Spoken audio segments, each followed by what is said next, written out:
चाहे रहिया मुंबई दिल्ली, रहिया चाहे मसूरी में, लिखिया पढ़िया कोनो भाषा, बतिया भोजपुरी में। जय भारत, जय भोजपुरी। का अगर विरोध नहीं किया गया तो इनका मन और बढ़ जाएगा, और इनका मन बढ़ेगा तो इन लोगों ने पहले भी ऐसे कांड किए थे। 2008 में आप लोगों ने देखा होगा कि 2008 में यही हमारे भोजपुरी भाषी और भी राज्यों से जाने वाले लोगों को उसी महाराष्ट्र में मारा पीटा गया था। अब ये फिर वही करने की कोशिश ये लोग कर रहे हैं।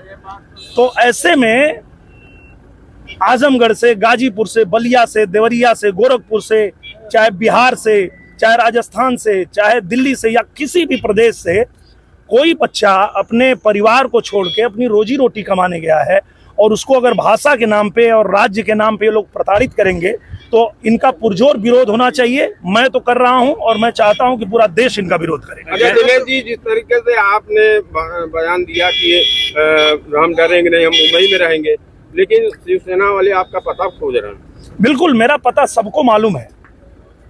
आप महाराष्ट्र में जाएंगे और किसी रिक्शे पे बैठ जाएंगे और कहेंगे कि निरहुआ के घरे ले चल, पहुंचा दी, तो ऐसी बात नहीं है। उनको पता नहीं मालूम है? पता उनको अच्छे से मालूम है, सबको मालूम है। और सबसे बड़ी बात यह है कि मैं अगर उन गरीबों की आवाज उठा रहा हूं तो इनको समझ में अब आया है कि भाई उनके साथ कोई खड़ा है। पूरे देश को ये पता है कि वो ऐसे ही नहीं है, उनके साथ हम भी वहां खड़े हैं। हमारी भारतीय जनता पार्टी की एनडीए गठबंधन की वहां सरकार है, और वो दिन अलग था जब कांग्रेस की सरकार थी और हमारे लोगों को मारा पीटा गया था। अब मोदी जी की सरकार है, तुम्हारी गुंडई नहीं चलेगी, यही बताने की कोशिश कर रहा हूं मैं। अच्छा, ये राजनीति है या वोट की राजनीति है? ये पूरी तरह से कितना सही है? ये पूरी तरह से देश को तोड़ने का काम कर रहे हैं ये लोग समाज को तोड़ने का काम कर रहे हैं। आप देखिए, मैं एक फिल्म बनाता हूँ, अभी मेरी फिल्म आई हमारा नाम बा कन्हैया, जो पूरे देश में रिलीज हुई है।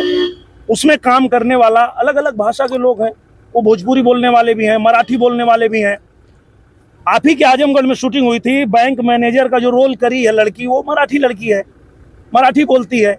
उससे यहाँ कोई बोलता है कि तुम भोजपुरी बोलो? नहीं, हम तो भाईचारा वाले लोग हैं, हम आपके साथ मिल के काम करते हैं। किसी मराठी को अगर कोई दिक्कत है तो हम सहायता करते हैं, हम अपने साथ मिलजुल के उनके साथ काम करते हैं। पर इस तरह की गंदी राजनीति जो लोग कर रहे हैं उनको रोकना जरूरी है। अगर इनको नहीं रोका गया तो ये भाषा के नाम पे, राज्य के नाम पे इस देश को कमजोर करना चाहते हैं। सर, इन पे रोक लगनी ही चाहिए। विपक्ष कहता है कि संविधान चलता है भारत में, संविधान के हिसाब से भोजपुरी भाषा को दबाया जा रहा है, क्या कहेंगे?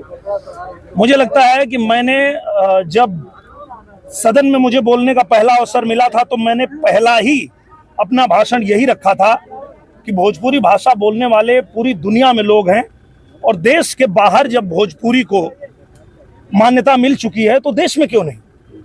तो इसकी मांग तो मैंने सदन में भी रखा था। भोजपुरी के बहुत से लोग कलाकार हैं, लेकिन स्पेशली उन्होंने आपको हाईलाइट करके कहा है, तो क्या कहेंगे इसके लिए? मैं ये कह रहा हूँ कि जो उनकी आवाज उठाएगा उन्हीं से वो लड़ेंगे ना। तो भाई, ये देश संविधान से चलेगा कि गुंडागर्दी से चलेगा?